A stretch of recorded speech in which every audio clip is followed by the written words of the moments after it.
freakout that the markets had and the meltdown over tariffs. We've hit new record highs again last night, and all of these trade deals are getting signed, and we have not seen inflation tick up, to be clear, which is what Powell keeps talking about. Yeah, look, again, it kind of goes back to, in the U.S., we're taught in economics that tariffs are the worst thing that anyone could ever do and ever form, and it's just simply not true. And there was evidence right in front of your face that you knew nothing substantially bad was going to happen in the U.S., like in the form of India and China, which have huge trade barriers, huge tariffs, and the EU, which until now had much higher tariffs. And then this Politico report about them not spending $600 billion in investment in the U.S., it just doesn't make sense because it's in these European companies' interests to invest here. Why? Okay, for the same reasons we have tariffs, because our labor force, our regulation, the access to capital, the rule of law here, the environmental regulations, which is a whole other story, which is improving dramatically. So it's in these companies' interests in Europe to manufacture their goods in the U.S. if they want to sell in the U.S. So I think it's a little bit of nonsense and kind of these liberal reporters like throwing their toys out of the cart because they're unhappy that Trump won. Well, look, I mean, to be clear, I mean, there were a lot of economists and a lot, because, you know, I think that was the unknown. And I'm going to talk about we're going to get to the Fed in the next part of the show. But in general, do you have any sense that we're going to see any inflation come out of these tariffs? We've got tariffs. I mean, these are now all just kind of beginning, but a lot of these have been in place. No, because you don't get inflations from tariffs. If anything, you would get a one-time price shock. Tariffs are not inflationary. You may get, like I said, a one-time temporary price increase, but these things don't happen in a vacuum. In that, there's currency fluctuations that go on at the same time, as well as different, the original equipment manufacturer, the importer, all these people eating various portions of the tariff so that the 100% doesn't get passed on the consumer, even though we were told that's what's going to happen, along with additional economic weakness and Armageddon and Trump doesn't know what he's doing. Well, we now know that very simple logic prevails over what has become economic dogma in this country. Well, at 15% is not 30% and 35% market here. He's going to put out of business these small and medium-sized landlords who already are getting their property taxes jacked up on them, their insurance jacked up on them. They can't afford to actually operate these apartments, so they're just empty. That's just two examples of what we can't do. That was astonishing, those pictures you had yesterday. But what I would say is New York City is already the highest tax city in the country, and you want to layer more taxes. That sounds like a no-go. It's small businesses, big businesses, and also just people who live here who know they could do their work from other places. Do people really believe it's going to happen, or is this? No, it would destroy the city. It really would. That's what I'm saying. There's no way he's going to be able to implement those policies. Right. I disagree. You have a far, far left city council, and they all seem content to double down on stupid, and none of them want to acknowledge, like, we have these problems because of your leftist policies, and if you can continue doing them, you're going to make it worse. I think a lot of what he's saying will be implemented to the dismay of everybody, and it's going to work horribly. But look, he's got this money and this operation behind him, and it's not grassroots money. It is a highly organized get out the vote campaign, and this guy is a Bolshevik who wants to destroy everything around him. He is not a socialist. He is a communist. Okay, and you got to ask yourself, why are these people putting this money behind him? Why do they want to destroy New York? Because he talked to people about affordability. They're literally trying to protect what the American public voted against, and that was funding and supporting these illegal immigrants. She's the New York State Attorney General. This is what happened in New York City. Billions of dollars was being spent. And here in New York City, they were fed up. It's happened in Chicago. It's happened in Denver. Same thing. Yet she's doubling down just because I think it's Donald Trump. And she has a target on him that she won't let go of. So this poll saying only 30% of people want all illegal immigrants out of this country is a wild outlier, right? So to polls a few weeks ago on CNN saying that number was in the mid-50s. Pew a year ago was 63% saying every single illegal immigrant. And then criminals, like, you get into the 70s and 80s. So what you have is if we deported every single illegal immigrant, the Republicans would pick up about 20 to 25 House seats, all right, which is why the Democrats are doing everything they can to keep them here. And this lawsuit is absolutely ridiculous. You want to take government money and shield the fact that you're giving it to illegal immigrants. It's beyond comprehension, but it's a slow technique because they're going to find some liberal judge that grants them a stay, and it's going to have to work its way up the appeal chain to where they say you're obviously wrong.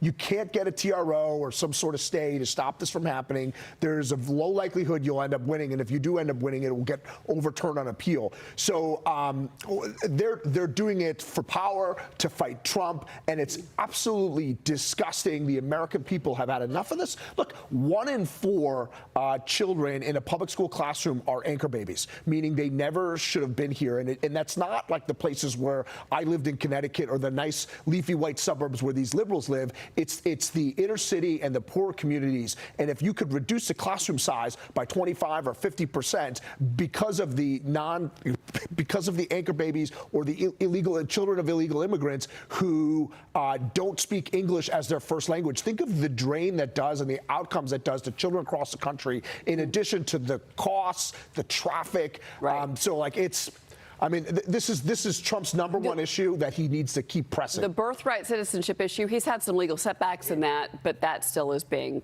played out in the court system, to your point. Now, we've got this group of Democratic Maryland lawmakers. They want access to a Baltimore ICE facility. They were denied entry, so their money. Joining me now, UBS financial advisor Ryan Lynch.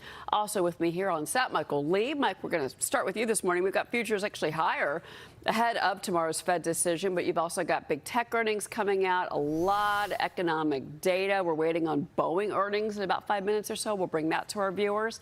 They're facing a looming strike threat. More than 3,200 union workers in St. Louis preparing to walk off the job next week. They rejected a contract offer of a 20% wage hike over 4 years.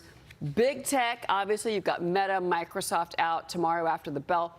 Apple and Amazon comes out Thursday, Mike. What are you watching? So Microsoft that's what we're watching, and specifically their cloud growth. Last quarter, they had 32% growth year over year. They guided for 35 to 36% growth in their cloud unit, and it's like, this is a big company, but this business is what's driving it. It's what's driving the growth because it is all the artificial intelligence investments that are going into it, buying the NVIDIA GPUs. So what does this business look like? Is this going to continue to grow at a gangbuster rate year over year? Because this is the only thing slowing down the growth rate for this unit is logistical. Okay, I think you're going to get earnings from Meta that are going to be absolutely spectacular. They are your use case for artificial intelligence, where all the data that they've been collecting on anything and everyone for the last 20 plus years is now feeding into their algorithms and their AI models to sell you better ads. And then on Thursday, we're going to get Apple and Amazon. Amazon, same thing as Microsoft. What does their cloud unit growth look like? Slightly lower expectations, 17% year over year growth there. And then Apple, we hear a lot of noise about the number of iPhones sold, but how Apple plays in this artificial intelligence revolution is their app store. And so the majority of people on the planet that are going to access artificial intelligence are going to do it via apps on their smartphone. Apple having 1.5 billion phones worldwide, they're just going to sit there and take a little piece of everybody that pays for an app. So Apple's AI story is a little bit further down the road. I imagine we'll get some noise about disappointments and iPhones and guidance, but that's the story for Apple is a year or two down the road when this really gets out there. Amazon and Microsoft in their cloud, and Meta's going to blow the doors off. All right. A lot to go through there. Let's take a look at yields, guys. Kevin, you were in Davos about 18 months ago. Surprisingly. Well, pretty much laying out what we just saw in Europe, and it's the people you were speaking to were whiter. Their faces were whiter than your shirt, and they looked like you had 4 heads.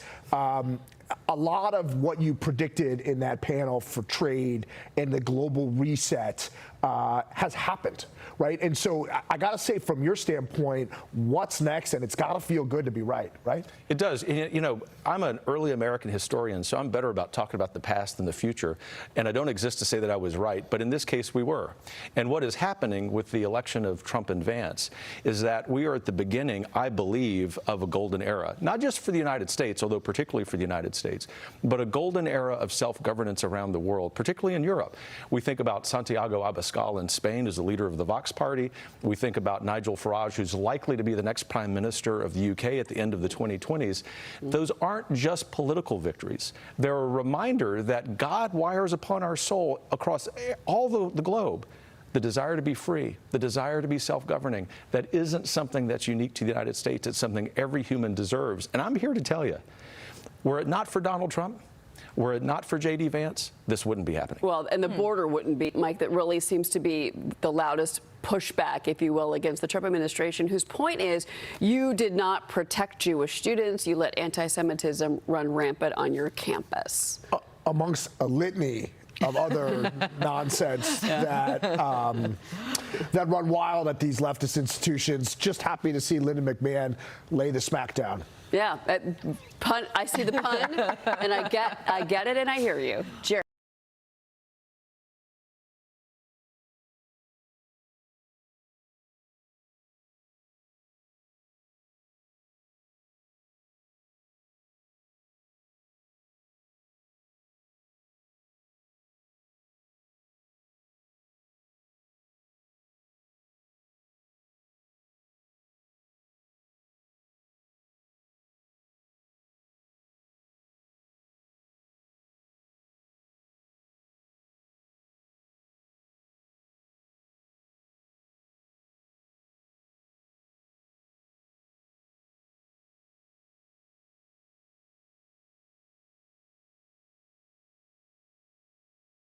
With that fact, because that's the fact.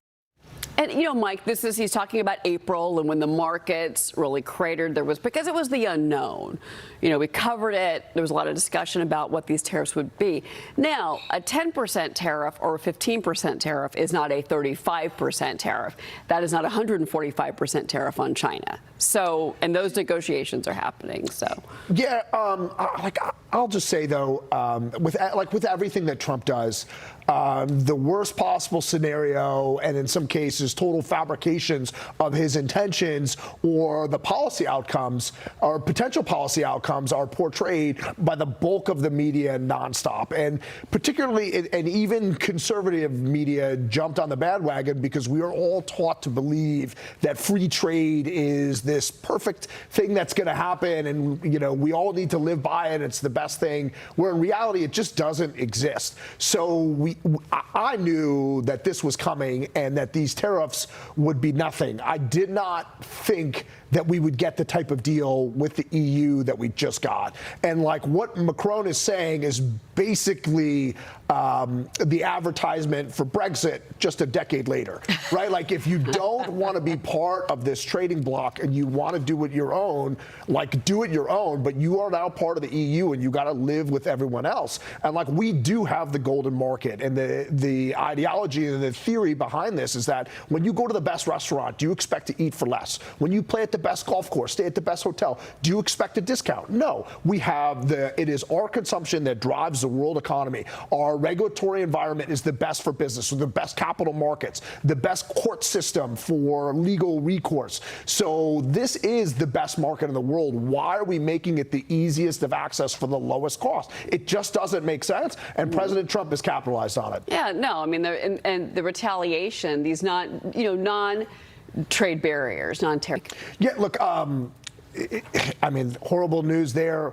Hopefully that we can turn our attention to the markets. I think that we're going to get some gangbuster earnings from some of the biggest companies in the index. So for the Mag 7 report tomorrow and Thursday, I think outside of Apple and Apple's, a 2026, 2027 story to get their stock going again, I think it's going to be all good news. Never sell new highs. And the other thing about new highs is new highs typically mean more new highs. Yeah, well, no, it's